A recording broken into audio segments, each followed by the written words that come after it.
Welcome guys to another video here on the Man United Daily YouTube channel, and in this one I'll be talking about the Reds' latest match against Leicester City in the Barclays Premier League, which took place on the 21st of September 2014, in which the Reds took a heavy defeat 5-3 away at the King Power Stadium to the Foxes. So I got a couple points here I want to raise during the game. Obviously, the defeat 5-3 is a massive humiliation for the club, because to go 2-goal up twice and then lose the match 5-3 deficit, it's obviously going to be a massive confidence kind of like drain from the whole club. And I thought the one sticking point was the defending. I mean, that's the main and should be the focus of every analysis taken from this match, was that, I don't know what you would call it, even you could even class it as defending. Really, it was a complete shambles.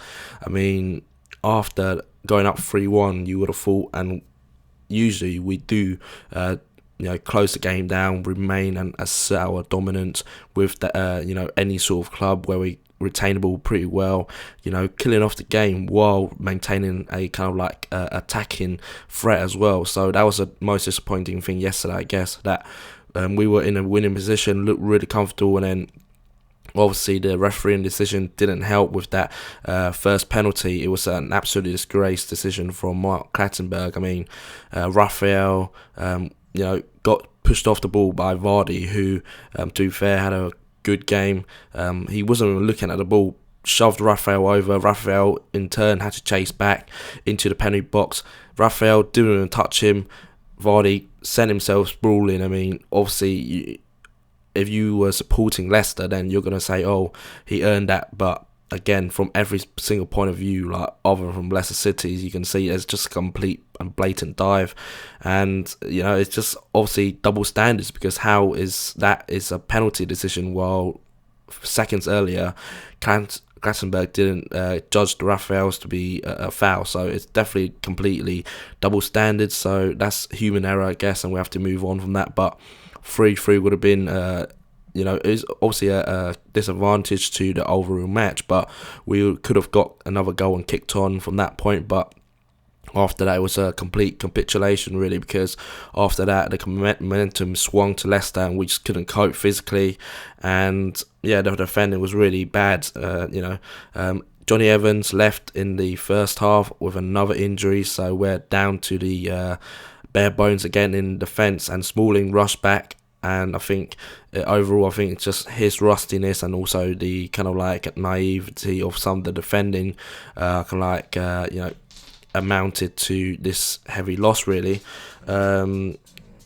Sure, he looks to be starting now, because, like I said, we are down to the bare bones, with only Raphael, Smalling, Rojo and Shaw fit. So Jones and Evans still out for a little while yet.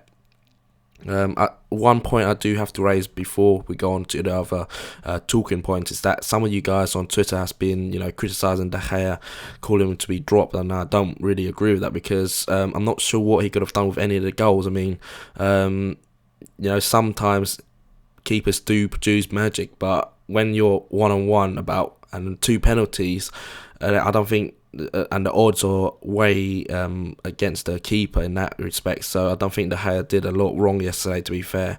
It was just what is in front of him, really. We just got ran riot from the midfield and to the defence, really. Tyler Blackett got sent off, so he's out for 3 games.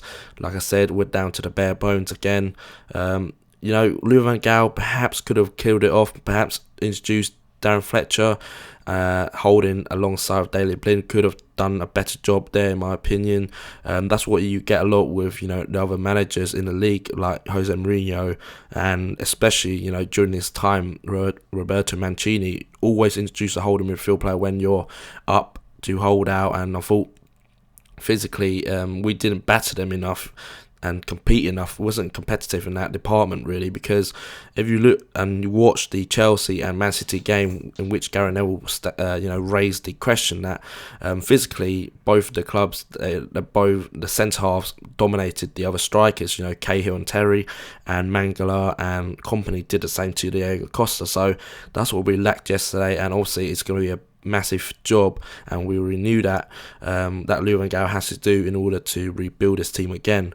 We just need to find a centre half, and I'm guessing that the club was tried to find one during the transfer market, but there's not a lot of that required quality about.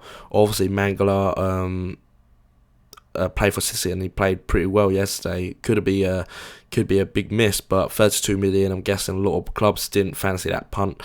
So City, it could be a well worth investment, but we have to wait and see. So overall, just the defending was horrendous. We definitely need to kick. Louis van Gaal need to kick them in the backside really, and really need to kick on from here. Obviously, the bad thing about not having midweek games is that we can't repair the damage, and so it's like a massive week-long hangover before we get going again. It's at home, I think, the West Ham game, so that should be a bit easier. But some of the defending, I still can't believe my eyes watching it. Frankly, it's that bad. So. Just quickly before I go, I just want to touch on a few more points. Di Maria, what a goal! 2-0 up. We thought we are in for an easy Sunday here. That was the only positive really from the game yesterday. That goal was a huge bright spot, and Di Maria seemed to settle down in the Premier League pretty well. Exquisite finish over Kasper Schmeichel. So you thought, 2-0 down, 3-1 up, you thought we'd have closed out the game, but didn't have to be the case. Falcao was promising as well, gave an assist, hit the bar, so I think we do have world-class players attacking wise, and Louis van Gaal acknowledges that. He knows that we are top-heavy at the minute, so we will need to improve, and I think we will, but I'm a bit lost for words really. Hopefully we can get a decent result against West Ham.